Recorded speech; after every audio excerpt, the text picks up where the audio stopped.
The US Open is upon us, and I'm going to be hosting my golf card pool again. Just the same as I ran it at the Masters and the PGA Championship. Got tons of good feedback. People loving the golf card giveaways and prizes for standing in the pool. So if you're interested in joining or learning more, check out linktr.ee/Fondling Cardboard.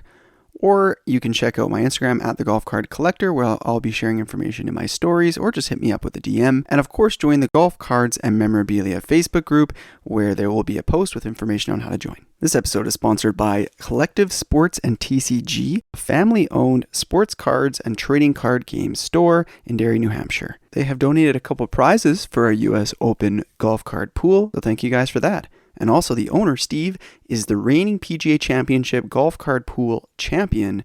So if you want to go head-to-head against the owner, Steve, and beat him out here at the US Open, now's your chance. If you're in the Derry, New Hampshire area, be sure to check out their store. And if you prefer online shopping, check out collectivesportstcg.com. Ridiculous fondling cardboard.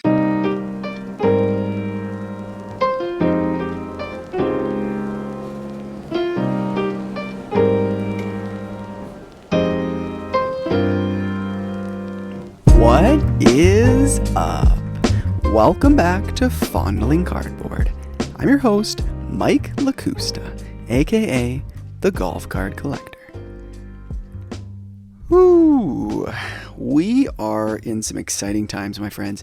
There is barely time to breathe these days between work and family and cards and this amazing podcast that I love doing. It's crazy how the time can just slip by.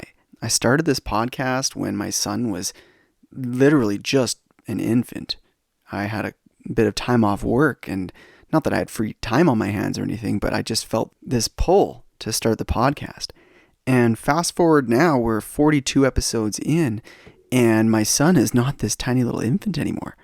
His little mumbles are starting to formulate his first words.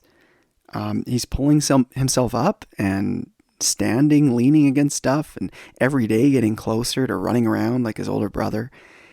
At what age can your two sons take you down?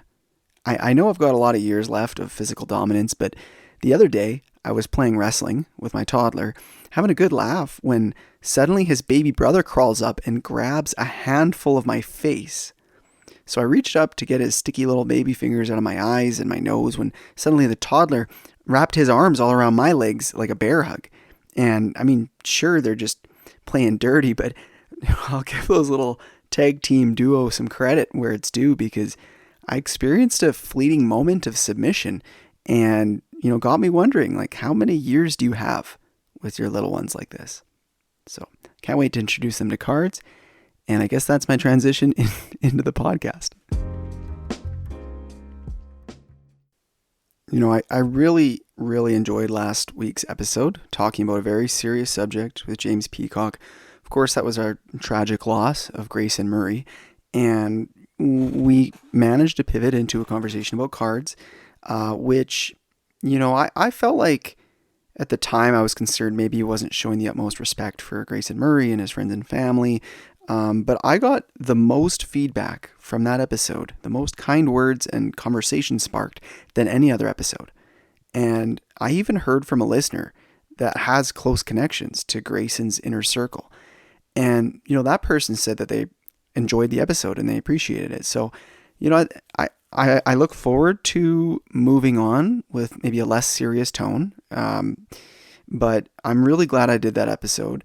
And it really made me realize that I want to focus a little bit of my time into analyzing some mental health issues and talking about other sorts of connections that those issues have with cards.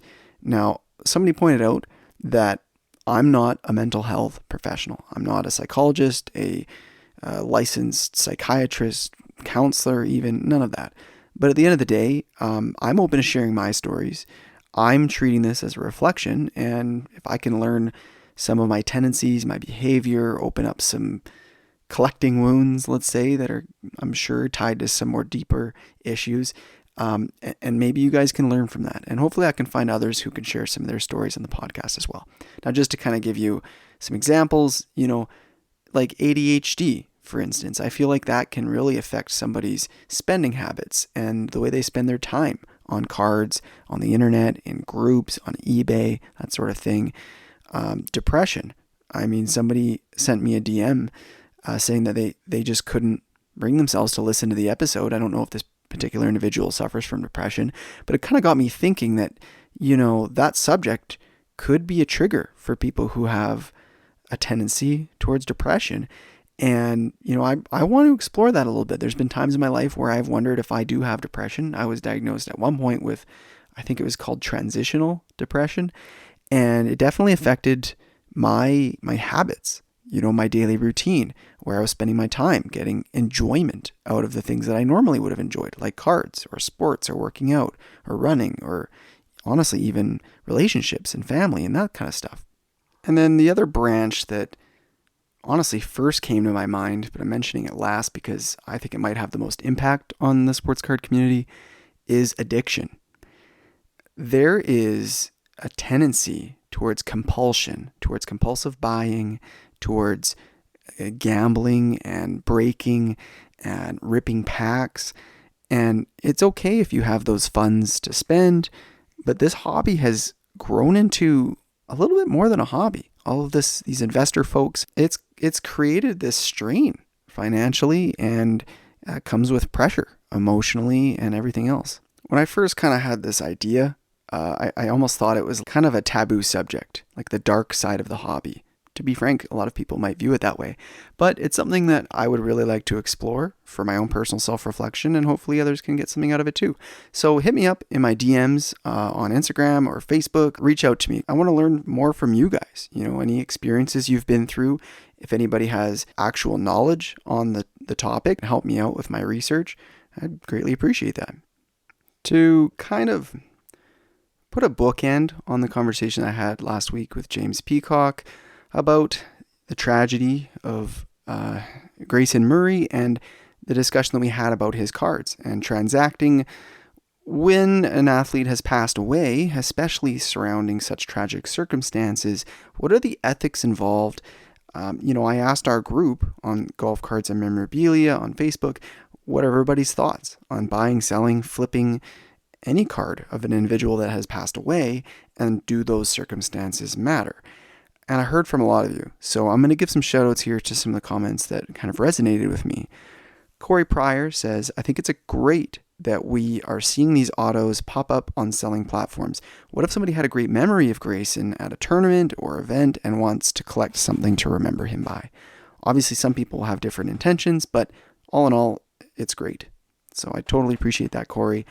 Brian Yurkovich, admin in the group, along with myself and James, says, buying seems to sit well with me. Selling almost seems like there should be a grace period.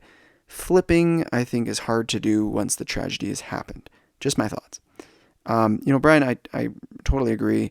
I think, it's kind of contradictory to say that buying sits well, but selling doesn't, because in a transaction, there's always a buyer and a seller. So then you start thinking about, well, maybe the seller already had it listed on eBay. So, they're selling the card, but they're not intentionally trying to sell or flip it based on the tragedy. So I guess I kind of get where you're coming from.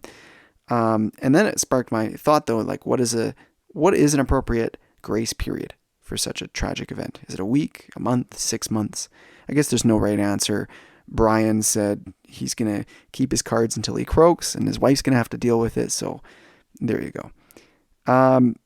Trey Keegley says, hard to say. I personally sold one of my two I had. Have been a fan for a few years. That's of Grayson. I think I paid under $5 per card. Many have never heard of Grayson. I don't exactly know what he meant by that, but it goes on to say, people are able to buy life insurance lots that only pay when one of their investments expire.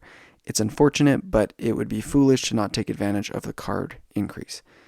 I get where you're coming from, Trey, and the fact that you identify as a collector, a fan of Grayson, and that you are still keeping one of the two cards that you had, I totally respect that, and everybody is free to sell whatever cards they want. And that actually brings up the next comment from Mike Larson, which was most rooms, meaning Facebook groups or whatever, do a period of no selling. As crappy as it sounds, most people in cards are in it to make money, and when someone passes, card prices shoot up. It's not my thing, but to each his own. I'm with you, Mike. It's not my thing either, and I'd never heard of that before until a couple people mentioned it on this one particular post in the comments. I personally would never do that for our Facebook group, Golf Cards and Memorabilia. No matter how I feel about it, no matter how much James and I can go back and forth about ethics of buying and selling surrounding a tragedy, I believe in a free market. I don't believe in regulation, especially in such an informal kind of situation. We're not a government. We're just making sure, doing our best to avoid scammers and plagues like that in the groups. But when it comes to ethical stuff like this, I'm not going to make, a big political stance or a big ethical stance about it. So it's an ethical dilemma for each individual buyer and seller, in my opinion. All right, now we get into, I don't know, maybe a negative comment here. I'm not going to name names because, I just identified it as negative. But this person said, investment is investment, and it's not a wise investment to sell at a lower price, ever. And, I mean, I don't know if this guy missed the point of my post. I mean, we're talking about a card that's worth like $2, $3, $5. So I replied saying, I'm going to go out on a limb and say that a $5 to $20 card is not an investment, even if you own multiples. And this guy replied back, LOL, in that case, neither is a penny stock. I mean, I guess that right there, this guy's talking about cards as penny stocks. I mean, fine. I'm sure some people view it that way. And maybe I'm just sitting on a high horse with a stick up my butt if I can't let everybody have their own opinion. So no worries, all good. And somebody pointed out that death just spikes card prices, and it always happens, and that nobody forces people to buy the cards. And he used Bill Walton as an example. Actually, another Boston Celtic who passed away around the same time as Grayson. I used Bill Russell as an example in my conversation with James, but Bill Walton had some cards sell for absolute massive prices compared to what they were selling in weeks prior. So just one more data point demonstrating this whole issue that we're talking about. Matt Roberts brings up an interesting point. He says, I'd maybe wait a month or so, but otherwise I think it's fine. It's a little obvious or disrespectful to put RIP in the title or description, in my opinion. I totally agree, 100%. Honestly, I would even take it a step further and say any kind of flair added on an eBay listing, for instance, like putting the little stock market chart rising price or the little eyeballs looking at the description to show that it's cool, I guess. I don't know. That kind of stuff really just puts me off every time I see it. Even putting stuff like MVP or HOF for Hall of Fame in an eBay listing is just, I don't know. It's just kind of lame. But you're absolutely right to be writing RIP is just, it's a sign of respect used in a very inauthentic way. A couple more people with, let's say, some negative comments. We'll avoid those. Andrew Pokorny says, I bought one in January for $3.50 when he won, and it has turned PC instead of flipping at these crazy prices. So sad how it works sometimes. And I feel you, Andrew, because, I mean, obviously that card means something to you now, and you feel like you want to hold on to it for your personal collection. So that's awesome. But it's kind of a bummer that, like, whatever happened to cause you to want to keep that card is the same thing that happened to cause the price increase in that card. So I'm sure you originally planned on maybe flipping it if you won again. But hey, these circumstances is something nobody could have predicted. So congrats on having an awesome card. And we'll finish off with a comment from longtime group member Jonathan Bobbitt. And he says, I remember I sold an auto of 1990 NFL Payne Stewart after he passed away in 1999. Adjusted for inflation, I probably did really well. I'm sure he means with the sale. But at the same time, I wish I still had that card. It's just not the same buying a different one. And that's an interesting point, Jonathan, because, you could have any card that's an autograph of an athlete who passed away because they obviously signed more than one copy of a card, but there's something special about that one that you owned, especially before they passed away. It was part of your collection. It's like your connection to them. So if you sell that and then you go buy another one, is that other one as meaningful? For me, the example I like to think of is my LeBron James 2008 Topps Chrome Refractor that I pulled from a hobby box. And, that's not a card that I would have probably gone out today and bought at the current prices. I could probably sell that card for a decent price.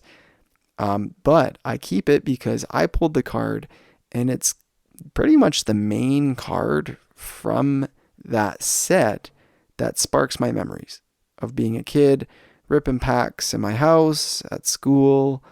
It kind of takes me back to my childhood. And if I owned another copy of that card, the exact same LeBron James refractor, it would spark the memory, but it wouldn't be as meaningful. So I get it, Jonathan. I got a couple of questions in the mailbag from a couple weeks ago. I didn't want to hit on them last episode, so let's go to them now. James Peacock asks, random question for the show. If they made cards for caddies or had authentic moments for a player caddy, would you collect them? And who would you want to see? You know what, James? I had never thought about this until you asked it. It's a really interesting question. My gut instinct was no. It just didn't really appeal to me. But then I thought about some of the biggest pairings. The first one that came to mind was Phil Mickelson and Bones. And, when they had gone through so many wins, so many important milestones in their life, and then they ended up splitting, that kind of split, and it kind of creates, it's a memory for me, and it does create some collectability because it puts Bones' career kind of in a capsule as well. He's moved on to caddy for Justin Thomas, and I think they've split as well. I don't think any of the situations were hostile, but it definitely has some potential for memorability, collectability, and yeah, I think it'd be fun to collect caddies almost like players. And obviously, Tiger Woods has had some infamous and famous caddies throughout the years. There's, what's his name? Fuzzy. There was Joe LaClava. I'm sure there was definitely some iconic moments where it'd be pretty cool to capture those two guys together. So, a nice dual auto of Joe and Tiger. Yeah, I would collect that. All right, Dean Fertino, who, by the way, Dean, I don't know why, but for some reason I always read your name as Dino Fertino, so I'm going to call you Dino Fertino from now on. Potential topic for the podcast, Lexi's retirement and a review of her best cards. Interesting topic. I might, do an episode on that, or maybe an episode of ladies of golf and their cards, or people retiring this year from golf, something like that. In terms of her best cards, I might need to save that for a future episode, but I definitely have some Lexi cards, so I can talk about a couple of ones that I have. Now, I have a couple cards of hers as part of sets. I'm sure I've got some others that aren't coming to mind, but I have her 2021 Skybox Metal Universe Precious Metal Gems. That's the retro red. Those are serial numbered of 100. Of course, there's only 90 of them, and 10 of them are green. And I don't have a complete set of the retro PMGs, but it's something I'm kind of picking away at. I pick one up every now and then, and it'd be kind of fun to finish them up. I think there's, eight or 9 of them, I guess, in 2021, and then 1 or 2 in subsequent years. 2023 Metal Universe was actually quite nice because there was, I think, 6 or 7, maybe 8 of them. And then I've got her retro Skybox Metal Universe Retro Star Rubies. That's what it's called. And that one I did actually complete the set from 2021, and I'm picking away at the other years. It's kind of a fun way, in my eyes, of collecting some of these players who I don't really care that much about Lexi Thompson. I know she was a child prodigy. I know that she had unbelievable potential, had some wins, but I think maybe fell a little short of expectations just because of the build-up. And, so I kind of have some highlights. And honestly, I learned a lot of that during her retirement and kind of listening to some of her interviews over YouTube. But it's fun to collect sets because you end up collecting these players, and even if you don't know them, as James Peacock put it in another episode, you can start to get to know some of these players who you wouldn't have collected otherwise, and it just kind of creates this well-rounded hobby experience. So thanks, Dean, or Dino, for asking that question. From Austin Bailey, he says, love the pod. Does Upper Deck have a license with the PGA Tour, and if so, does it matter? With other sports cards, such as baseball, it certainly does matter, as the license allows the card company to display team logos, which improves the look of the card. But with golf, I don't really see what difference it makes. The license deal between Liv and Panini seems more significant, as per my understanding, it allows them to create cards of all the players without having to negotiate with each one. Thoughts? Absolutely, Austin. You hit a lot of the most important parts here in the conversation. When it comes to licensing, the biggest deal from a franchise perspective is allowing the logo to be used, because often athletes are wearing jerseys, they're wearing helmets, they're wearing things that have the team logo. And at the end of the day, a lot of people that collect sports cards are sports fans, and they might not necessarily have a huge attachment to an individual player, but they're a die-hard dedicated fan of that franchise, and if that player does good to their franchise, does good for their team, then they become a big part of their personal collection. But at the end of the day, it really comes down to that logo, comes down to the team. Golf is a lot different than that, obviously. I mean, in Liv, the guys do have logos, but I dare you to, or I challenge you to list off 5 logos from Liv Golf. Yeah, I can't do it. But maybe you can, Austin. Maybe a lot of others can. I know Range Goats. Actually, honestly, I probably could if I sat down and thought about it. But at the end of the day, golf has not traditionally been a team sport, and so the logos, franchises, etc., don't really matter. So to answer your original question, though, does Upper Deck have a license with the PGA Tour? Yes, they do. However, the PGA Tour does not have a licensing deal with its players. The Players Association for the PGA Tour, from my understanding, doesn't have that right to be giving the name, image, and likeness of each of the individual players as their independent contractors. I don't know exactly how that differs from team sports like basketball, NBA, NFL, MLB, etc., but I think it does. Now, if it's a simple matter that Upper Deck has only been licensing with the PGA Tour so that they could use that little blue rectangle with the silhouette of a golfer, and meanwhile they could approach the Players Association for the PGA Tour and get everybody's NIL and possibly autograph rights, that sort of stuff, in that channel, and they just have never done that.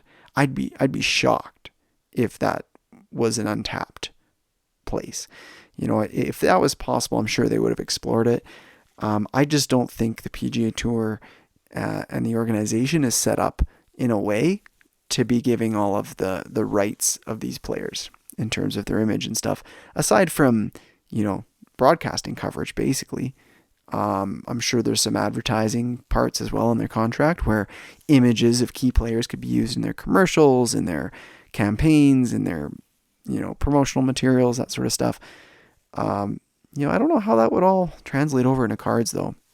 I'm talking a bit over my head right now. But one thing I know for sure is that, personally speaking, I don't really have an issue with unlicensed cards. I mean, Upper Deck, who owns Skybox, produces some of my favorite golf cards. Absolutely. And they're iconic. They've produced cards from other sports that I collect as well. So there's no knock against Upper Deck, other than, my typical complaint about their quality control. However, when you look at someone like Leaf, they have some incredible cards. I have a card on display, front and center on my desk, with literal lights shining down on it as if it's in a museum exhibit. A John Daly 1-of-1 memorabilia patch card. And it's got the John Daly lion kind of colorful rainbow mane patch. I don't even know how many colors are on this thing. Like a 6-color patch. It's just incredible. And It says on the front of this card is a piece of game-used memorabilia of John Daly. We hope you enjoy this piece of history. And the artwork, the framing, everything about this card is stunning. It is freaking incredible. John Daly doesn't have a team logo. Doesn't really matter. He doesn't have to wear a Vancouver Canucks logo or some American team that I can't think of off the top of my head that you guys relate to. At the end of the day, it doesn't matter. It's like tennis or, any other sport where the team name isn't as iconic. So, golf is special that way. I think it's totally cool to collect unlicensed cards, and it can be better too because they can be less expensive than the mainstream golf cards, if there were even such a thing as mainstream golf cards. Now, I actually have a conversation to share with you guys. Here's a clip from the Stacking Slabs podcast. More extra content for free there, but this last issue, we had a question about the return of Topps Chrome Basketball, the unlicensed product that they were putting out, or I don't even know if it's out yet. I don't think so, but just got the conversation going about will this card matter being unlicensed? And then what other unlicensed cards matter today? So it just got me thinking, I responded in the newsletter, but baseball is a segment to look at because all the Panini products, modern Panini stuff is unlicensed, but it sells for really big numbers. I threw this in the newsletter, but the Trout 2012 Gold Prism PSA 10 sold for it was 5 figures. I don't remember the exact number.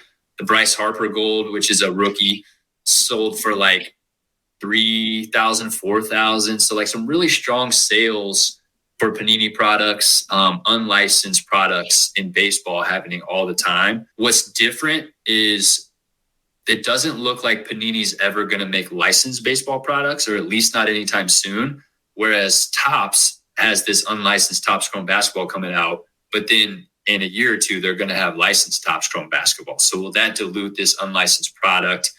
The other kicker there is it's Wemby's rookie year. So you're going to get some Wemby autos there. So I think it will matter. I think history has shown that, but it's still a different situation than the other unlicensed products. It's been fun to see the debate. We're probably a couple weeks late. Everybody was debating this early, but takes that I've just said I hadn't really seen elsewhere. So curious what you think on that specific set, and if there's a place for unlicensed cards like that long term. I think unlicensed is always going to be such a fork in the road for so many collectors. So I can't see that having a long-term impact, with the caveat of it being Wemby's rookie year. I think that will, we just look at the data from PSA on Wemby cards. There's going to be enough people out there that are going to be going after that Wemby card. But I don't know. Unlicensed cards aren't necessarily for me. I can't. I know there's a history, and I know everybody's been covering it, but I can't see I tried to dip in the post-playing days stuff for a minute, and then quickly pulled that away. And was you know what, this isn't for me. And so I feel the same way about unlicensed stuff. So me as a participant, I don't think so, but when that product hits, people are going to be ripping, chasing for the Wemby, which is what Fanatics wants and why they're already putting it out there and having these sorts of or marketing these cards and spinning everyone up. So yeah, I don't know, not long term, but I think just people are probably the Wemby might be the outlier of the set. I think so too. One area that I mentioned in the newsletter that's interesting is Panini baseball patch autos, because they're game used. They're unlicensed and game used. I think that's super interesting, but it's a cheap way to get, I mentioned a Griffey card in there. It's the 2016 Flawless. It's the dual patch. And Griffey's swinging. So all you see is his back and the number 24. First glance at the card, you'd have no idea it wasn't licensed. And then it's a game used patch auto. So I think there's some segments that are interesting if you're looking for more affordable stuff, but I'm with you. It's it's a end of the conversation for a lot of people when you say unlicensed. And that was a clip from Auction Talk on the Stacking Slabs podcast feed. I wanted to share that with you guys because I've talked ad nauseum about the unlicensed versus licensed issue when it comes to Upper Deck and Panini and golf cards. And I just want to provide a fresh take from a couple guys in the hobby who are talking about other sports. Brett is doing an amazing job every week publishing multiple episodes. I tune into basically every single one, and I encourage you to go check out Stacking Slabs. And Nick has a consignment service called The Wharf Sports Cards, where he can auction off your high-end sports cards, anywhere from hundreds of dollars to thousands of dollars. Don't send him your cheap stuff, but he puts his faith in the PWCC weekly auction, and of course he highlights a lot of the cards to bring more attention to them. And I haven't exactly dived into the data, but he swears by it that PWCC can get you equal or better comps than eBay for a lot of the cards that he consigns. So check out The Wharf if you're looking for a consignment service. I've personally been struggling to offload a lot of my collection to kind of downsize and upgrade. And, I've used some consignment services in the past, and I think it's something I might have to consider again in the future. I want to wrap up today's episode by encouraging you guys to spend time with your cards. Play with them, mess around with them, look through them, flip through them. I mean, why do we have them if we're not spending time with our cards? I was, before shooting this podcast, fondling through my cards, and I decided to shift some things around to assemble my Steve Nash collection into a single pile, and it really got my wheels turning about how I feel about that collection. Everything from which cards are graded versus raw, and which cards I'm happy with, and appreciating the artwork, pondering the direction that I want this wing of my collection to grow. So don't let your cards gather dust. Enjoy them. Squeeze utility value by spending time with your cardboard. Thanks for listening in. Don't forget to sign up for the US Open Golf Card Pool in collaboration with the Golf Cards and Memorabilia Facebook group and at the Golf Card Collector, which is my Instagram. Of course, this is the Fondling Cardboard podcast. Goodbye. See you guys next week.